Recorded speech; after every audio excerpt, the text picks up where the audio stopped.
Hello good morning students. कल हमने आपको पार्ट 10 सच्ची मित्रता का दूसरा भाग पढ़ाया। कक्षा 5th वाले बच्चे देखिए, और आज हम पार्ट 10 के सच्ची मित्रता के तीसरा अंक पढ़ेंगे, तीसरा भाग पढ़ेंगे। ठीक है।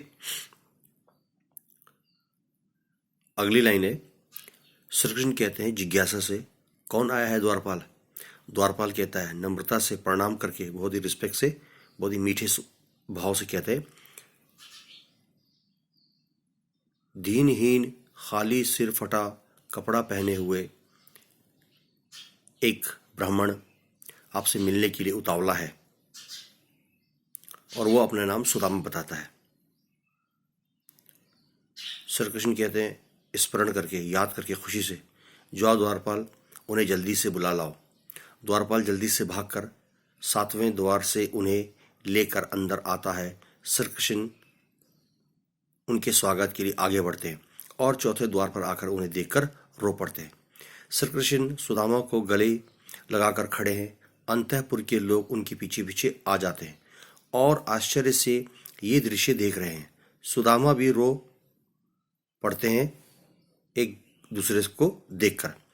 आगे आगे श्री कृष्ण, पीछे सुदामा। श्री कृष्ण उन्हें ले जाकर सोने के सिंहासन पर बैठा देते हैं, ठीक है, और स्वयं अपने हाथों से उनके पैर धोते हैं तथा मखमली वस्त्र से उन्हें पोंछते हैं। कृष्ण कहते हैं दुखी होकर, कहो मेरे बाल सखा, कहो मेरे बचपन के दोस्त, तुम यहाँ कैसे आए? कहाँ रह रहे हो? क्या तुम्हें अभी तक मेरी याद नहीं आई? सुदामा कहते हैं गर्व से, मित्र, मैं तो गरीबी और दरिद्रता के कारण, परेशानी और लाचारी की वजह से तुमसे मिलने में बहुत सकुचा रहा था कि तुम राजा हो और कहाँ मैं एक ब्राह्मण हूँ। मैं अपनी गरीबी के दिन चुपचाप काट रहा था, तभी तुम्हारी भाभी ने यहाँ भेजने की मुझे ठान ली। मैं उनके आगे असमर्थ हो गया और तुमसे मिलने के लिए चल पड़ा। मैं खुश हूँ कि तुम अपने बचपन के मित्र को अब तक नहीं भूल पाए हो। कृष्ण कहते हैं उत्सुकता से, बेचैनी से, अरे भाभी कैसी है? दुखी होकर कहते हैं सुदामा, मित्र, वो मेरे साथ कष्ट में, बहुत ही तकलीफ में जीवन बिता रही है। सप्ताह में कभी भोजन का और कभी ऐसे ही भूखा सोना पड़ता है। कोई हमारी जो जीवन है बहुत ही दुखमय पलों में कट रही है। कृष्ण कहते हैं दुखी होकर, हाँ, तुमने बड़ा कष्ट सहन किया है मित्र। बोलो, भाभी ने क्या मेरे लिए कुछ भेजा है खाने को? आगे देखिए।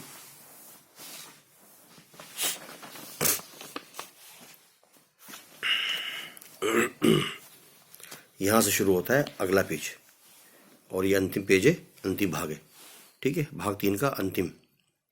सुदामा जी का साहस नहीं होता है कि वो घर में घुसे। चमचमाते हुए घर को ठगे से खड़े देख रहे हैं। तो इस इतने बड़े महल को, इतने बड़े आलिशान महल को और चारों तरफ नौकर चाकर देखकर वो हैरान से रह जाते हैं। सुदामा कहते हैं धीरे से, एक सेवक से, एक नौकर से बोलते धीरे से, भैया ये मकान किसका है? सेवक कहता है शान से, पंडित सुदामा प्रसाद का घर है। घर में उनकी पत्नी और बच्चे हैं। और जाकर देखता है। सुदामा कहता है स्वागत त्रिभुवन श्री कृष्ण नाथ, तुम्हारी माया का प्यार नहीं, तुम्हारी माया अपरंपार है। एक पल में रंग से, भिखारी से राजा बनने की इच्छा, परंपरा तुमने निभाई है।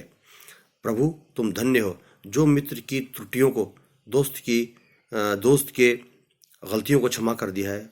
आज धन धान्य, रत्न, लक्ष्मी, आभूषण, पृथ्वी, सभी कुछ है मेरे पास। और वो पत्नी जो इधर उधर मारी मारी फिरती थी भोजन की तलाश में, आज सुंदर वस्त्रों से सुसज्जित घूम रही है। शरीर पर कीमती हीरे मोती, सोना चांदी के आभूषण लदे हुए, जेवरात से सजे धजे हुए। वो मुझे पहचान भी नहीं रही है। प्रभु धनवानों में मनुष्यता का अभाव हो जाता है, पर मुझे अभिमान से मुक्त करके, जिससे कभी कोई भूल न कर सकूं। सेवक कहते हैं जोर से, बोलिए, अंदर जाकर क्या बता दूं? सेवक ने कहा अंदर जाकर मैं क्या कहूं? सुदामा कहते हैं धीरे से, मैं ही सुदामा हूं। उसने कहा सेवक मेरा नाम ही सुदामा है। आगे देखिए, सेवक कहते हैं आश्चर्य से, आप तो मालूम नहीं पड़ते, पर अंदर जाकर बताता हूं।